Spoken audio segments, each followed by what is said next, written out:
Spun out commercial trucks, a transit bus, and other vehicles trafficked to a standstill. Hill in South Burnaby, where the icy incline claimed. Burnaby.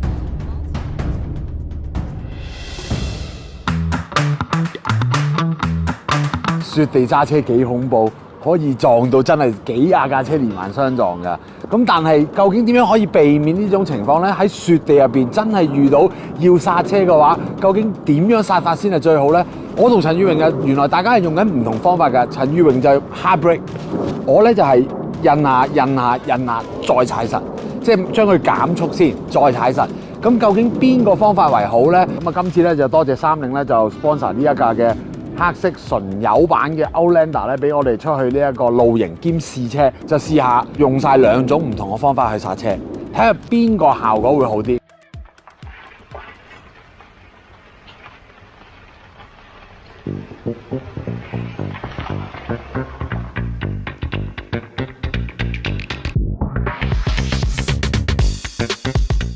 雪地剎車究竟用硬 brake 定係用軟 brake 去令到架車可以比較短距離可以令到架車完全剎停呢？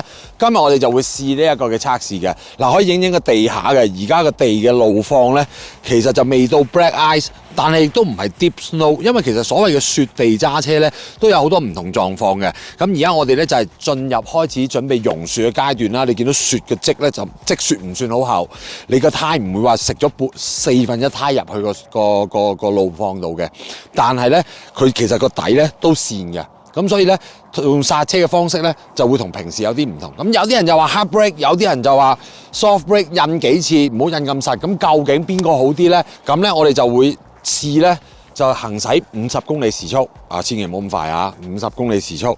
然後一經過呢條燈柱咧，我就會開始停。咁究竟可以停幾遠呢？咁因為前面開始咧係一個落斜路段嚟嘅，咁呢個落斜路段咁樣落去嘅話，究竟要停幾遠、停幾耐？咁睇下會究竟要幾多個車位先可以停車？咁我哋咧會有4部 cam 嘅，呢個咧你會睇到個車轆個狀態啦。另外我會有一個鏡頭咧，就會影到我隻腳啦、double brake 啦，咁嗰個會見我個樣啦。再加埋就係阿神而家揸住呢部機啦。好，事不宜遲，開車！好啦，試一個，咁我可以有 cruise control 咧，以時速50公里 stable 咁樣去行呢一個冰地。咁而家雖然就話已經都就嚟3月啦，而家溶住係感覺係更加似係黑冰嘅。好啦，應該準備進入啦。好啦，進入咯喎。好啦，經過呢個50踩。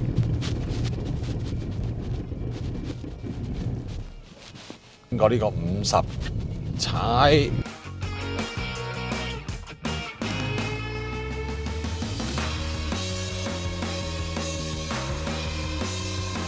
結果我就係停喺呢一個位啦。頭先第一個係 hard brake， 不過我覺得我唔算好 hard 踩落去嘅，我兜翻轉頭嚟多次再 hard 啲嘅。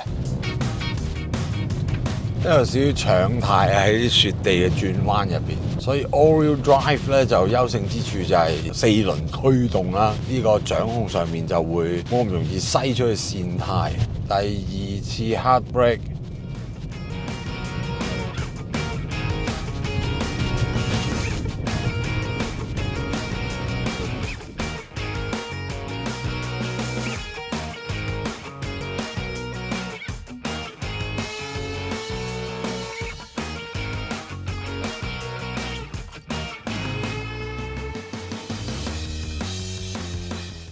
咁咧就同第一次應該係差唔多啦，應該大力踩晒佢咧，個距離就唔算好長嘅啫。但我諗呢度大概係20米左右啦。頭先2次都係 hard brake， 呢次硬啲嘅，咁啊近翻少少。跟住嚟緊就2次印啦。跟住咧就要進行第3次嘅 brake， 兜來兜去，拍試車片係最嘥時間嘅。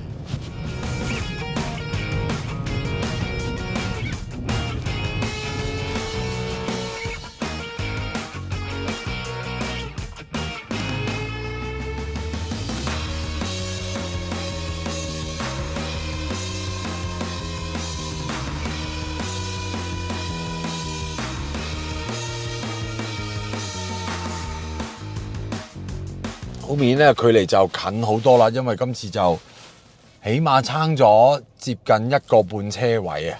如果用 soft brake 嘅話，第2次嘅 soft brake。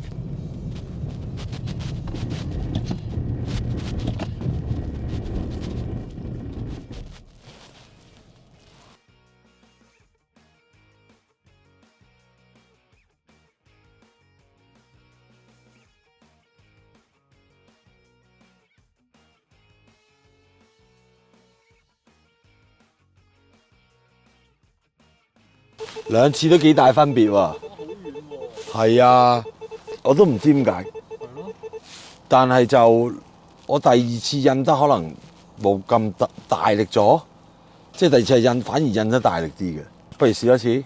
可以啊，好嘛？好啦，最後一次啦。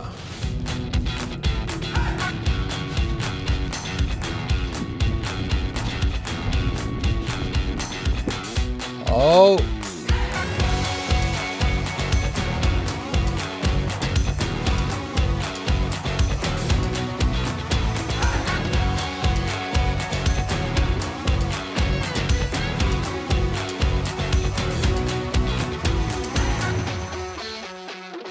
咁咧，基本上咧都可以話係印住咧，係個車咧。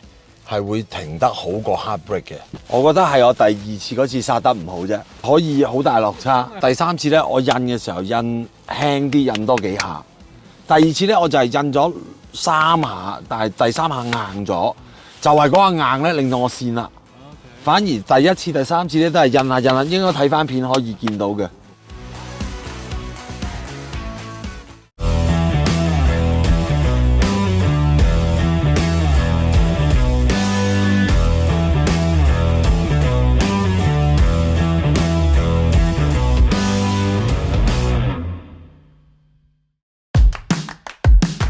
嗱，總共試咗5次嘅剎車，頭兩次係用咗個 hard brake， 尾嗰3次咧就 soft brake。咁其實嗰個分別都幾大嘅，好明顯就同我本人駕駛技術嘅差異有關啦。但係嗱，認真嘅架車頭先開車嘅時候咧，我係 cruise control set 到佢50公里，咁所以咧就不存在話時快時慢嘅。揼 brake 咧，我亦都好準確地咧5次都係見到嗰支燈腳嘅時候，我就開始俾 brake。咁但係咧，而家呢個係咧 soft brake 第3次嘅 N。咁基本上咧都比 hard brake 嘅最好成績咧，大概有半個車位。因為 hard brake 我第1次咧大概係再前少少嘅，係啦。咁但係咧 soft brake 咧第2次嘅時候咧，我係覺得係叫做次數比較少，而踩得比較實嘅情況底下咧，就去得最遠，差唔多嚟到呢一度，係啦，差唔多嚟到呢一棵樹，再遠啲，即係再多一棵樹嘅距離，即係大概係大半架車嘅距離。咁但係頭先咧，我 soft brake 嘅第1次咧，印，我估我印象都印咗4-5下嘅。咁嗰個距離咧就非常之近啦，同我要停車嗰個燈柱。咁嗱，我開緊50公里，其實唔算好快嘅。我諗第1次大概係呢度到，大概就係呢個位啦。咁即係話我由嗰支燈腳到呢度大概2到2個半車位嘅距離度啦，就已經可以停晒，係車頭喺呢度喎。OK， 第1次剎車成績最好係呢一度。嗱，結論咧，雖然 soft brake 個距離係最短，但係最遠都係 soft brake，所以我覺得同個技術有關，即係同你印嘅次數啊，你俾嘅力啊。如果你話駕駛上你唔係好富經驗嘅話咧，反而 hard brake 嗰2次咧，其實個距離短好多，大概你有位預，不過你一定要留空間。所以你如果喺咁嘅情況底下咧，你真係邊樣好我唔敢講，我諗都要好睇技術，可能大家駕駛習慣唔同，但如果以我自己覺得咧，就 hard brake 咧，反而你預嗰個距離咧差距冇咁大，因為萬一我隻腳有啲咩抽筋啊，冇用愛膚堅啊，唔覺印多印少咧，係可以再遠啲嘅。當然最好嗰次係最靚，但係個 range 太闊，但係可能 hard brake 咧仲有得預，咁但係就最緊要就係預到個距離啦，50公里嘅時速由嗰度開始停。基本上就係頭先嗰條燈柱，所以亦都點解？如果當你喺呢啲 IC road 度揸車嘅時候，切勿跟車太貼，因為你一跟車太貼，基本上你平時係2秒距離，可能係2個車位。你預喺雪地，你要預多一個車位俾自己，因為萬一前面突然間突發撞到動物啊、撞到人啊，或者佢有咩意喐急停咧，你有3個車位嘅距離去俾自己嘅車停咧，咁就 OK 啦。好啦，咁啊，大家睇完頭先嗰幾次唔同嘅剎車片啦，有 hard brake 啦，有 soft brake 啦，你見到停車嘅距離都差距幾大嘅。咁當然，首先戴下頭盔，我係不專業試車嘅。咁但係即係我覺得我就係一個平時嘅道路使用者啦。我相信睇緊嘅觀眾都會係。咁但係一啲專業啲嘅知識咧，今次就要揾阿 Dr. Jackie 咧喺我身邊咧出現咗啦。你好啊 Jackie。大家好。片你係睇咗㗎啦，咁啊不嬲咧，你就話有個謬誤要同大家講嘅，不如你先講咗個謬誤，我哋先去片睇。即係有啲人就話 ABS 係最穩陣嘅，但係我頭先睇我哋呢條片嗰幾條片咧 ，ABS 嗰個剎車嗰個長度咧，反而唔及 soft brake 某一兩次個停頓位咧，更加短啲喎，反而即係會長咗個 ABS。其實即係嗰個謬誤喺邊度嚟？不如你講俾大家聽定。其實咧就好多人都以為 ABS 會幫你停短咗個距離啦，咁其實呢個情況係其實大多數都唔會出現嘅，反而其實 ABS 真正嘅作用咧就係其實佢全名叫 Anti-Lock Brake System， 就係防鎖死剎車，唔係減短距離剎車。咁其實就係當你踩迫嗰陣時，咁你會出現有機會 lock up 咗個 wheel， 咁你跣軚，咁你架車會開始失控。咁其實 ABS 主要嘅作用就係等你剎車嗰時係有效控制架車去停低咯，唔係減短個剎車即係停車個距離咯。呢個可能有好多人嘅謬誤啦，我唔知啊，即係會唔會有啲人我其實咧我都知㗎啦，其實反而我問開有好多人以為係短咗，其實就唔係，係安全有效停低架車嘅。佢算係強制性幫你去急停架車，所以呢個距離其實係咪應該咁講？如果用 ABS， 如果我根據翻我自己架車，因為我哋試嗰架車唔係個個觀眾會有噶嘛，其實個個唔同噶嘛。其實就係總之我架車大概用緊咩胎各樣嘢，嗰個 ABS 剎車嘅情況個長度係咁多，就大概係咁多嘅咧，即係基本上個路況喺個路況上面。如果基於係同一個路況啦，所有嘢一樣咧，咁如果你踩死佢而你啟動到 ABS。咁其實佢幫你停低個車嘅距離都幾穩定嘅啦，個距離，同埋係會有效地控制住你唔會失控咯。因為一鎖死其實大部分都失控嘅。係。咁但係好啦，嗱，跟住之後我試咗幾次 soft brake 啊嘛，即係印住啦，我俗稱嘅叫做。咁喺印住嘅情況底下咧，其實個差距可以好大嘅。嗱，我自己作為車手嗰個試嗰個咧，我個感覺就係因為第一，我譬如印 brake 嗰下，未必真係擲咗條線就開始印，有啲可能前咗，有啲可能後咗。咁我覺得個距離可能會有差，但因為你見到即係最終嗰個停車位咧，都相差幾遠噶嘛，2個零到4個零車位都有噶嘛。咁其實係咪真係好講技術，或者仲要架車本身有啲咩配合，先可以令到個 soft brake 即係印住嘅停車咧個距離可以短啲咧？咁其實技術都當然係緊要啦。如果你咁啱做到，你喺未 lock up 個 wheel 嗰時，你又放一放，跟住又再踩翻。咁如果你又做到好準確，拿捏到呢個情況咧，咁一定係會好過 ABS 嘅。即係只要阿雙阿死唔好鎖死個轆，咁佢就會停得好好。但係呢個都好講，即係我諗我哋人唔係機器啦。咁你好難去掌握到，你要練咯，不停練習，咁可能有機會做到。但係每一次個路況又唔同啊，你個位置又唔同啊，咁其實。所以點解有個 ABS 幫你就係你每一次有機器可以幫你做到好穩定去停低架車。如果你去搏自己揾腳摁咧，咁其實就好參差嘅。咁其實係唔好，反而我唔鼓勵嘅。不過如果你自己練習到掌握到自己嘅車呢個方法嘅，咁呢個都係一個方法啦。呢個都係一個方法。係，因為嗱，你頭先睇到啦，呢啲2-3個車位到5個車位，喂，2個車位你諗下，即係已經係超越咗平時撞得噶啦嘛。平時2秒距離係咪先？就係越2個車位度噶嘛。你去到5個車位嘅，你咪撞咗，即係亦都衍生咗即係呢條片個開頭點解哇一落雪就溫哥華嗰邊就會炒大車？其實我覺得最主要係咪因為都同條胎好緊要，或者同即係技術以外，甚至乎你車嘅 brake 皮仲有幾多剩呢啲各方面嘅硬件配套好有關係咧。當然我自己認為啦，即係首要停車停得好嘅首要條件真係條車胎。即係你條車胎唔好，你個 brake 幾靚都係死路一條。咁嗱，你第一先嘅條件條車胎好啦，咁你真係符合到當其時你又雪胎又雪地，咁啊當然你已經有個先決條件停得好啊。第二樣嘢當然你個剎車嗰個狀態啦，你平時有冇維修保養？哇！你啲臂力原來都唔得嘅，你啲碟又生銹，跟住啲臂力皮又已經到期啦，就冇啦。咁你真係想停得好都難。你有條靚雪胎又係死到一條。咁所以平時個車胎啊、胎氣啊，你個剎車嘅保養啊，所以係好重要。所以點解其實呢度加拿大啦好興，即係譬如9月10月就 winterize 架車。咁入冬前你真係要做一個揾好嘅師傅啊車房檢查好架車，咁確保你真係冬天唔會出事咯。因為路況真係條街都唔同，條路都唔同。唔係啊，我技術好啊，咁如果技術唔好，你又冇胎又冇迫力，屎拿都炒啦，係咪？係屎拿都係因為炒車而身亡嘅，係佢亦都唔係因為技術，佢係因為佢嘅車嘅問題，係啊，跌咗轉唔到彎，結果就直插。重要嘅。係，咁所以即係其實如果你話喺呢一個嘅都市迷思啦，即係究竟喺雪地剎車用 ABS 硬 brake 啊，定還是軟 brake？其實我諗我哋要戴個終極頭盔咧，就係話其實冇話邊個一定係最好，即係應該咁講。如果你技術好，車嘅狀況好，路況亦都即係你啱啱即係總之配合得到咧，所有嘢你頭先睇我哋嗰幾個剎車咧，你就會見到 soft brake 係真係可以好啲嘅。